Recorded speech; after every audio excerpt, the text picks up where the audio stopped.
সংবাদ সবাইকে স্বাগত জানাচ্ছি। আমি ফিরোজ তোহা। শুরুতেই সংবাদ শিরোনাম। বাংলাদেশের সর্বশেষ গুরুত্বপূর্ণ আপডেট সংবাদে আপনাকে স্বাগত। শুরুতেই সংবাদ শিরোনাম, পরে বিস্তারিত। শুরুতেই জানাবো, ট্রাম্প প্রেসিডেন্ট হয় আকস্মিক, নেতিবাচক কিছু নেই বললেন ডক্টর মোহাম্মদ ইউনূস। প্রোপাগান্ডার বেশিরভাগই ভারত থেকে চালানো হচ্ছে। ডোনাল্ড ট্রাম্প নবনির্বাচিত প্রেসিডেন্ট। যুক্তরাষ্ট্রের প্রেসিডেন্ট হয় হঠাৎ করে কোনো নেতিবাচক বিষয়ের উত্থান দেখতে পাচ্ছি না বলে জানিয়েছেন বাংলাদেশের প্রধান উপদেষ্টা অধ্যাপক ডক্টর মোহাম্মদ ইউনূস। তিনি জোর দিয়ে বলেছেন, ব্যক্তিগতভাবে ট্রাম্পের সাথে তার কোনো সমস্যা নেই। কাতার ভিত্তিক সংবাদ মাধ্যম আল জাজিরাকে দেখ সাক্ষাৎকারে এক প্রশ্নের জবাবে সব কথা বলেন বাংলাদেশের অন্তর্বর্তীকালীন সরকারের প্রধান অধ্যাপক ডক্টর ইউনূস। বলেন, রিপাবলিকান পার্টি বা ডেমোক্রেট পার্টি এমনকি ট্রাম্পের বিষয়ে তার কোনো সমস্যা নেই। প্রধান উপদেষ্টা বলেন, প্রেসিডেন্ট ট্রাম্পের সাথে অতীতে তার কোনো যোগাযোগ ছিল না এবং উভয় দলেই তার বন্ধু রয়েছে। এরপর জানাবো, সচিবালয় অনশনে তিতুমিরের শিক্ষার্থীরা। রাজধানীর সরকারি তিতুমির কলেজকে বিশ্ববিদ্যালয়ে রূপান্তরের দাবিতে সচিবালয়ে অনশনে বসেছে কলেজটির 12 জন শিক্ষার্থী। শিক্ষা মন্ত্রণালয়ের কর্মকর্তাদের সঙ্গে বৈঠকে দাবি পূরণ আশ্বাস না পায় সন্ধ্যা 6টার দিকে তারা সচিবালয়ের করিডোরে বসে অনশন শুরু করেন। এদিকে বন্দুর খুরের আঘাতে প্রাণ গেল ছাত্রদল নেতার। সিলেটের কানাইঘাট উপজেলা বন্দুরহাটে মোহাম্মদ আব্দুল মুনিম 28 নামে এক ছাত্রদল নেতা খুন হয়েছে। নিহত মুনিম কানাইঘাট পৌর ছাত্রদলের যুগ্ম আহ্বায়ক। এদিকে সাংবাদিক তুরাব হত্যা, পুলিশ কনস্টেবলের 5 দিনের রিমান্ড। সিলেটে বৈষম্য বিরোধী ছাত্র আন্দোলনে পুলিশের গুলিতে নিহত সাংবাদিক এটিএম তুরাব হত্যা মামলার আসামি কনস্টেবল উজ্জ্বল সিংহাকে 5 দিনের রিমান্ড দিয়েছে আদালত। আজ সিলেটের অতিরিক্ত চিফ জুডিশিয়াল ম্যাজিস্ট্রেট আদালতের তোলার পর তার 7 দিনের রিমান্ড চাওয়া হয়। আদালতের বিচারক আব্দুল মোমেন তার 5 দিনের রিমান্ড মঞ্জুর করে। এবারে জানাবো, ট্রাইব্যুনালে আওয়ামী লীগ নেতাদের বিচার দেখতে এসে যা বললেন দেলোয়ার হোসেন সাঈদীর ছেলে। জুলাই আগস্টের গণহত্যা এবং মানবতাবিরোধী অপরাধে জড়িত থাকার অভিযোগে গ্রেপ্তার হওয়া সাবেক 9 মন্ত্রীসহ 13 জনকে আন্তর্জাতিক অপরাধ ট্রাইব্যুনালে হাজির করা হয়েছে। সেখানে তাদের দেখতে যান মাসুদ বিন সাঈদী। তিনি তখন বলেন, খেলাটা এখন হবে। সাংবাদিকের এই প্রশ্নের উত্তরে মাসুদ বিন সাঈদী বলেন, কথা বলছি মূলত ন্যায় বিচার প্রতিষ্ঠা প্রসঙ্গে, কারণ এই আওয়ামী লীগ সরকারি ট্রাইব্যুনাল গঠন করে আল্লামা দেলোয়ার হোসেন সাঈদীকে অন্যায়ভাবে তারা ফাঁসির রায় দিয়েছিল। এবং সর্বশেষ জানাবো, 2 দেশের উপর যুক্তরাজ্যের নিষেধাজ্ঞা। রাশিয়া এবং ইরানের উপর নতুন করে নিষেধাজ্ঞা আরোপ করেছে যুক্তরাজ্য। আজ দেশটির সরকারি হালনাগাদ তথ্যে সব বিষয় নিশ্চিত করা হয়েছে। খবর অনুযায়ী একটি ইরানি এয়ারলাইন্স, একটি শিপিং গ্রুপ ও রাশিয়ান জাহাজ পোর্টওয়ালা 3 এর উপর নিষেধাজ্ঞা আরোপ করেছে যুক্তরাজ্য। প্রিয় দর্শক, এতক্ষণ শুনছিলেন সংবাদ শিরোনাম, এবারে বিস্তারিত। তবে তার আগে বন্ধুরা, অনুরোধ থাকবে সংবাদটিতে একটি লাইক দিন। এই চ্যানেলে আপনি নতুন হয়ে থাকলে আমাদের সংবাদটি দেখতে দেখতে চ্যানেলটি সাবস্ক্রাইব করে রাখুন। কমেন্ট করে আপনার মূল্যবান মতামত জানিয়ে দিন বন্ধুরা, আপনি বিশ্বের কোন দেশ থেকে বা বাংলাদেশের কোন স্থান থেকে আমাদের সংবাদটি দেখছেন এবং শুনছেন। এবারে বিস্তারিত। যুক্তরাষ্ট্রের ট্রাম্প প্রেসিডেন্ট হয় আকস্মিক, নেতিবাচক কিছু নেই বললেন ডক্টর ইউনূস। প্রোপাগান্ডার বেশিরভাগই ভারত থেকে চালানো হচ্ছে। ডোনাল্ড ট্রাম্প নবনির্বাচিত প্রেসিডেন্ট। যুক্তরাষ্ট্রের প্রেসিডেন্ট হয় হঠাৎ করে কোনো নেতিবাচক বিষয় নিয়ে উত্থান দেখতে পাচ্ছেন না বলে জানিয়েছেন প্রধান উপদেষ্টা অধ্যাপক ডক্টর মোহাম্মদ ইউনূস। তিনি জোর দিয়ে বলেন, ব্যক্তিগতভাবে ট্রাম্পের সাথে তার কোনো সমস্যা নেই। কাতার ভিত্তিক সংবাদ মাধ্যম আল জাজিরাকে দেখ সাক্ষাৎকারে এক প্রশ্নের জবাবে ডক্টর মোহাম্মদ ইউনূস এসব কথা বলেন। তিনি বলেন, আমি মনে করি যুক্তরাষ্ট্রের পররাষ্ট্র নীতি এমন কিছু নেই, কে প্রেসিডেন্ট হচ্ছে যার উপর সবকিছু নির্ভর করে। অধ্যাপক ডক্টর মোহাম্মদ ইউনূস বলেন, রিপাবলিকান পার্টি বা ডেমোক্রেট পার্টি এমনকি ট্রাম্পের বিষয়ে তার কোনো সমস্যা নেই। প্রধান উপদেষ্টা বলেন, প্রেসিডেন্ট ট্রাম্পের সাথে অতীতে তার কোনো যোগাযোগ ছিল না এবং উভয় দলেই তার বন্ধু রয়েছে।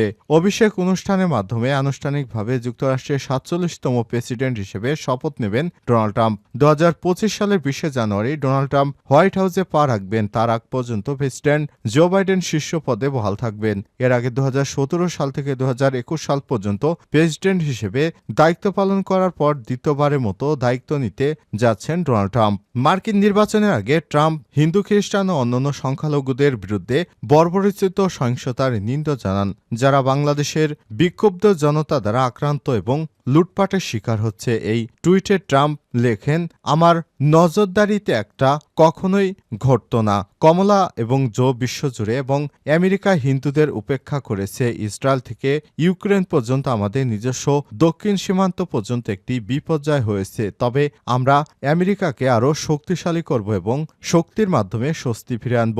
এ বিষয়ে আল জাজিরার এক সাংবাদিকের প্রশ্নের জবাবে অধ্যাপক ডক্টর মোহাম্মদ ইউনুস বলে, এটা মূলত অপপ্রচার এবং সম্পূর্ণ ভিত্তিহীন অপপ্রচার, এটা দুর্ভাগ্যজনক। তিনি বলেন, বেশিরভাগ অপপ্রচারের উৎপত্তি ভারত থেকে। যে কারণেই হোক না কেন, সম্ভবত অস্থিতিশীল জিয়ে রাখার জন্য তারা সবসময় বাংলাদেশের বিষয়ে বিভিন্ন মিথ্যা বিভ্রান্তিমূলক তথ্য ছড়ায়। প্রসঙ্গত, ডোনাল্ড ট্রাম্প নির্বাচনে জেতার পর অনেক জায়গা থেকে শোনা গিয়েছিল ডক্টর মোহাম্মদ ইউনুসের জন্য নাকি ডোনাল্ড ট্রাম্প নির্বাচিত হলে অনেক ক্ষতির সম্ভাবনা আছে। আসলে সবকিছু ছিল ভারতের মিথ্যা অপপ্রচার, প্রোপাগান্ডা।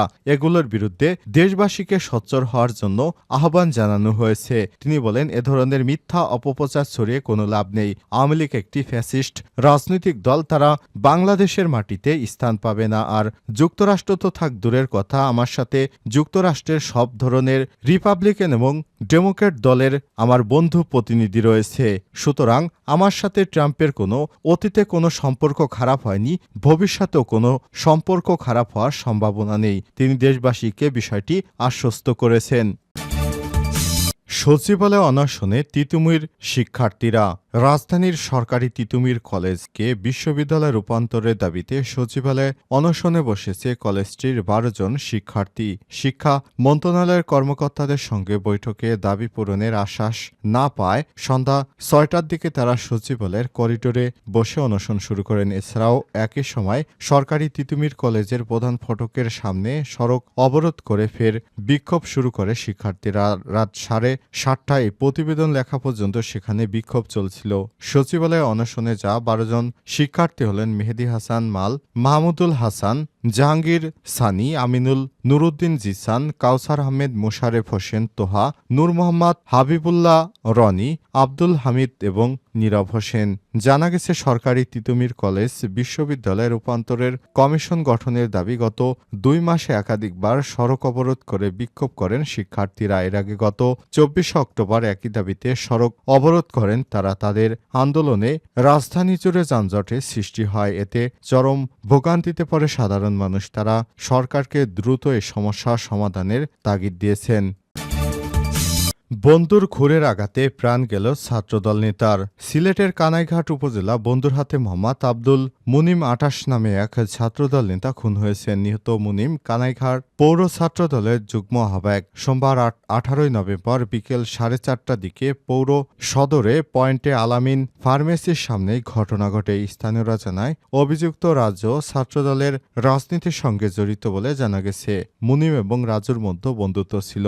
এর মধ্যে মুনিম একটি খাদ্যপণ্য কোম্পানির বিক্রয় প্রতিনিধি এবং রাজু স্থানীয় বাজারের মোবাইল ফোন ব্যবসায়ী। কিছুদিন আগে তাদের মধ্যে দ্বন্দ্ব বাধে। পূর্ব বিরোধের জেরে সোমবার বিকাল ৪:৩০টার দিকে পৌর সদরে পয়েন্টে আলামিন ফার্মেসির সামনে তাদের মধ্যে বাকবিতণ্ডা শুরু হয়। এক পর্যায়ে রাজু খুঁড় দিয়ে মুনিমের পেটে আঘাত করেন। এ সময় প্রত্যক্ষদর্শীরা এগিয়ে এলে রাজু পালিয়ে যায়। পরে স্থানীয়রা মুনিমকে উদ্ধার করে উপজেলা স্বাস্থ্য কমপ্লেক্সে নিয়ে গেলে কর্তব্যরত চিকিৎসক তাকে মৃত ঘোষণা করে। কানাইঘাট থানার ভারপ্রাপ্ত কর্মকর্তা ওসি মোহাম্মদ আব্দুল আওয়াল জানান, ময়নাতদন্তের জন্য মরদেহ Sylhet MAG Osmani medical college হাসপাতালে পাঠানো হয়েছে। অভিযুক্ত যুবককে ধরতে অভিযান চালানো হচ্ছে। নিহত মুনিম ফেরদৌসের ধনপুরের গ্রামে তাজউদ্দিনের ছেলে এবং অভিযুক্ত রাজু পৌর সদরের দুর্লভপুর গ্রামের মৃত জাফর মিয়ার ছেলে। সাংবাদিক তুরাব হত্যা পুলিশ কনস্টেবলের ৫ দিনের রিমান্ড। সিলেটে বৈষম্যবিরোধী ছাত্র আন্দোলনে পুলিশের গুলিতে নিহত সাংবাদিক এটিএম তুরাব হত্যা মামলার আসামি কনস্টেবল উজ্জ্বল সিংহাকে ৫ দিনের রিমান্ড দিয়েছে আদালত। সোমবার ১৮ নভেম্বর দুপুরে তাকে সিলেট অতিরিক্ত চিফ জুডিশিয়াল ম্যাজিস্ট্রেট আদালতে তোলা হলে ৭ দিনের রিমান্ড চাওয়া হয়। আদালতের বিচারক আব্দুল মোমেন তার ৫ দিনের রিমান্ড মঞ্জুর করেছেন। এর আগে রোববার গতকাল দিবাগত রাতে ঢাকা থেকে তাকে গ্রেপ্তার করা হয়। গ্রেপ্তার এবং রিমান্ডের বিষয়টি নিশ্চিত করেছে সিলেট পুলিশ কমিশনার মোহাম্মদ রেজাউল করিম। তিনি জানান, গ্রেপ্তারকৃত পুলিশ কনস্টেবল ডিএমপিতে কর্মরত ছিলেন। ঊর্ধ্বতন কর্তৃপক্ষের অনুমতি নিয়ে তাকে গ্রেপ্তার করা হয়েছে। উল্লেখ্য, চলতি বছরের 19 জুলাই সিলেট নগরী বান্দরবাজারে কালেক্টরেট মসজিদের পাশে সড়কে পুলিশের গুলিতে গুরুতর আহত হন এটিএম তুরাব। ওই দিন সন্ধ্যায় নগরের ইবনে সিনা হাসপাতালে তার মৃত্যু হয়। সদ্য বিবাহিত তুরাব দৈনিক নয়াদিগন্তের সিলেট ব্যুরোর প্রধান এবং স্থানীয় দৈনিক জালালাবাদের স্টাফ রিপোর্টার ছিলেন। এ ঘটনার 1 মাস পর 19 আগস্ট নিহতের ছোট ভাই আবুল আহসান মোহাম্মদ আজরফ জাবুর বাদী হয়ে সিলেট অতিরিক্ত চিফ মেট্রোপলিটন ম্যাজিস্ট্রেট আদালতে একটি হত্যা মামলা দায়ের করেন। মামলায় সাবেক স্বরাষ্ট্রমন্ত্রী আসাদুজ্জামান খান কামালকে প্রধান করে পুলিশ কর্মকর্তা সহ 18 জনের নাম উল্লেখ করা হয়। এছাড়াও অজ্ঞাত আরও 200 থেকে 250 জনকে আসামি করা হয়।